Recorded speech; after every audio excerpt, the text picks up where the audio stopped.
इस प्रकार के लोक प्रचलित किंवदंती से प्रभावित पुराने किन्हीं विद्वानों ने इस संख्या में गफलत की।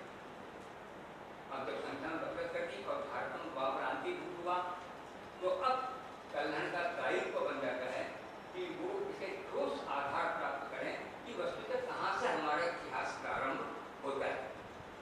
एक बात इस वक्त में कल्याण को संपूर्ण रामायण और संपूर्ण महाभारत इनका इतना सुंदर ज्ञान था कि आज के लोग जो दावा कर सकते हैं कि रामायण महाभारत में पढ़ी है वो जहाँ तक नहीं पहुँच सकते हैं उन साधारण से साधारण घटनाओं को उपमा के रूप में कई जगह उसने काम में लिया। इसका मतलब महाभारत का पढ़ते थे और अच्छा पढ़ते हैं, परंतु होता क्या है कि जब एक विचार किसी प्रकार से मन में आ जाता है कि भारतम द्वापरांते भूत वार्ता ये मोहिता, जब ये वार्ता आ गई आधार नहीं रहा तो ऐसा लगा जैसे उसके विचार के सारे मार्ग बंद हो गए और महाभारत और रामायण का कोई प्रसंग जैसे उसके मस्तिष्क में है ही नहीं। ऐसा होता है। अपनी बात कर रहा हूँ कि पत्रिका में मैंने एक लेख लिया, मैंने जानबूझ करके उसका शीर्षक रखा था द्वापर के युग पुरुष भगवान श्री राम। किसके पुरुष? द्वापर के। अच्छा, थोड़ा सा गड़बड़ चलती रहती क्योंकि तो मैंने शुरू से तय कर लिया था कि वेद भेजना तो पुरुष जी को भेजना, तो उन्हीं को सदा सीधा को फिर अपना भिजवा देते थे। तो उन्होंने उस लेख को देखा, पढ़ा, उन्हें बहुत प्यारा लगा, तब तक फोन किया कि मुझे बहुत अच्छा लगा है। तो पर मैंने उसमें एक ठीक कहते थोड़ा सा क्या कि द्वापर की जगह मैंने चेता कर दिया। मैंने कहा बहुत अच्छा कहते मेरे से बात कर ली कि मेरे लेख का सत्यानाश हो जाता। हाँ, अब सारे लेख को पढ़ के प्रशंसा कर रहे हैं, सब कुछ कर रहे हैं और द्वापर को काट रहे हैं। इसका मतलब हमारे मस्तिष्क में कहीं कोई विचार के साथ जुड़ जाता है तो ये होता है। इसी कल्याण की राजतरंगिणी पर अभी वर्तमान में पीएचडी करने वाले 27-50 व्यक्ति रहे होंगे जो कांग्रेस सरकार के वक्त में लोकसभा के सदस्य भी रहे और साथ साथ में विभिन्न प्रकार के दायित्वों को भी संभालते थे। तो पूरे भारत की परिक्रमा उन्होंने की है और जगह जगह देखा, इतिहास के कई ग्रंथ देखे, तथ्यात्मक उन्होंने इसके रास्ते में अध्ययन किया। तो जहाँ पर ऐसा प्रसंग आया तो दूसरे लोगों ने जो रास्ते के आधार पर लिखा, बस ये पुरानी गड़बड़ हो गई, गड़बड़ कुछ करें क्योंकि हमारा वर्तमान इतिहास उससे प्रभावित है।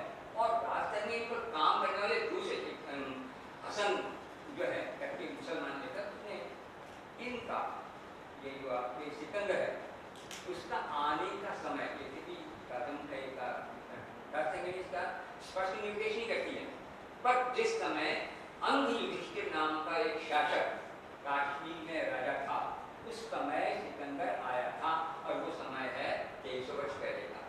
और राजतरंगी का जो प्रारंभ है जहाँ ये आपके अशोक वगैरह का वर्णन है वो इससे 1500, 1200, 1400 वर्ष पहले का।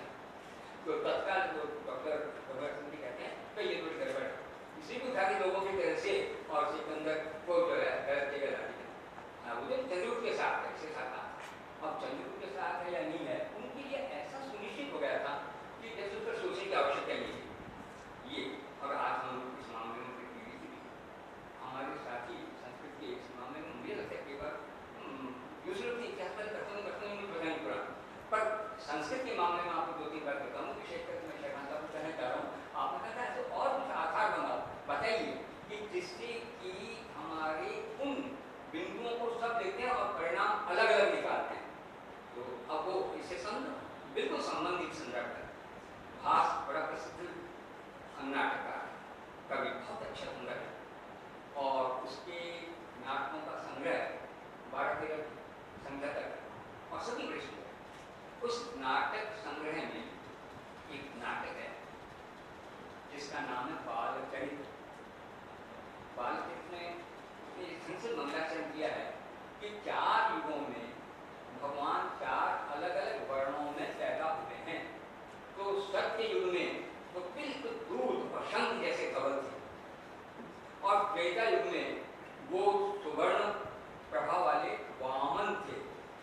सत्युग में नारायण, त्रेता युग में वामन और द्वापर युग में दूर्वा श्याम निधर स राव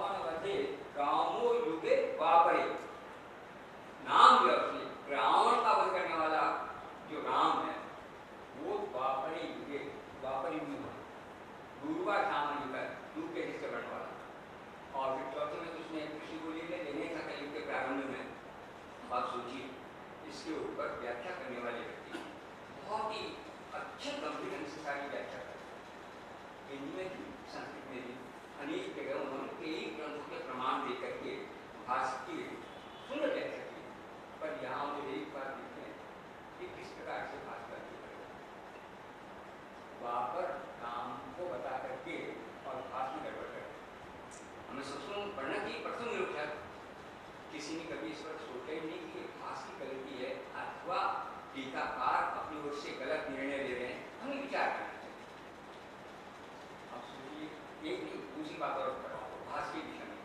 प्रतिमा नाटक बहुत प्रसिद्ध है और प्राय कभी ग्रेजुएशन क्लासेस के अंदर फर्स्ट सेकंड थर्ड में किसी वर्ष में रहा करता था, कभी स्वप्नवासन में कभी शायद पढ़ाई का। तो वो प्रतिमा नाटक में एक बड़ी मजेदार घटना कि ये जो सुमंत है वो जब इसके पास भक्त के पास आता है तो भैया करता उसको देखो रामनगर की कैसी स्थिति देख जाओ, और वो आकर के वापस जो सारी की सारी बातें बताता है उसमें वो छुपाना चाह रहा है कि सीता का अपहरण हो गया है और बड़े ढंग से विश्वास करना चाहता है। और एक बात आखिर में गलती से कहो उसे मुंह से निकल गई है कि अपने समान दुख वाले सुग्रीव से राम की मैत्री हो गई और भरत ने पकड़ लिया। क्या कह रहे हो? राम और सुग्रीव समान दुख वाले, लेकिन सुग्रीव का दुख राम के समान हो ही नहीं सकता। बाली ने उसको मार पीट के निकाल दिया, बेचारे को कोई जगह नहीं है। राम के साथ ऐसा हुआ नहीं, भरत संपूर्ण राज्य पाठ लेकर वहां चला गया था, प्रार्थना की आप आइए आइए। अब कौन सा दुख है जो समान है? तो मंत्री ने सोचा तो फंस गए, कहना ही पड़ेगा कि इस प्रकार सीता का अपहरण और रावण ने कहा आज की इस प्रतिमा नाटक में किसी ने कोई ध्यान कि ये कवि है ना, दिमाग को से कल्पना कर ली, तो फिर क्या आप मैथिली को नहीं कहेंगे? उनके साहित्य में ये बताया गया है कि बराबर उनके गुप्तचरों का, कंजियों का, साक्षात प्रत्यक्ष दूतों का राम के साथ संबंध बना हुआ था। तो भाष का उन्होंने आधार लिया है या और भी कोई भाषा जैसा बोलने वाला है उसका आधार लिया है, अथवा सीधा वाल्मीकि का आधार लिया है, ये तो कुछ भी बता सकते। पर उन्होंने इस बात को स्पष्ट किया। पर हमने कभी नहीं कहा कि उन्होंने इस प्रकार की नई चीज कहाँ से ली है, क्योंकि इस प्रकार की हम लोगों में जिज्ञासाएं प्राय कम से कम होती है। ये विशुद्ध रूप से वाल्मीकि का आप लोग देखिए वाल्मीकि का जो उत्तरकांड है उसमें, पर हमारी जो प्रसिद्धियां हैं और किस प्रकार हमारे ऊपर छाई भी रहती हैं उसका एक ध्यान दे रहा हूं मैं कि वाल्मीकि रामायण का हिंदी में अनुवाद अत्यंत सुंदर ढंग से दो भागों में गीता के स्वरूप का प्रकाशित बहुत प्यारा है। और मैं समझता हूँ साधना रखती हूँ बहुत अच्छा सहारा भी, क्योंकि आज हम इन बड़े बड़े प्रकाशकों के इन ग्रंथों को खरीदने का भले सामर्थ्य रखते हो, पर मानसिकता को रखें और जिनमें मानसिकता है वो आज कहीं बाहर का खरीद नहीं सकते, गीता के स्वरूप का शेयर कर रहे हैं। इस पुस्तक के अनुवादक जहाँ अर्थ करने बैठते हैं, आपसे पहला दूसरा तीसरा बालकांड का केवल तीसरा सर्ग जिसको हम अनुक्रमणिका सर्ग बोलते हैं, उस अनुक्रमणिका में वहां पर सर्व सैन्य विसर्जनम आगे जाकर राम ने सारी सेनाओं को विदा कर दिया विसर्जन। तो वो टीकाकार वहाँ अनुवाद कर हैं कि ये सारे वानर वगैरह जो राक्षस उनके साथ आए थे उन सबको उन्होंने विदा कर दिया। कितनी बड़ी बात है। वाल्मीकि रामायण का आद्यंत अनुवाद करने जा रहे हैं, अनुक्रमिका में यहाँ पढ़ रहे हैं और आगे जाकर के स्पष्ट सारे अर्थ भी कर रहे हैं। पर यहाँ हमें ध्यान दें कि सेना कौन सी है? ये सेना वही है कि जो भरत को जो पता चला कि इस प्रकार से राम जो है उनको इस आवश्यकता हो सकती है, इसलिए मैं सारी सेनाओं का इकट्ठा करने का काम करूँ, सेनोपयोग।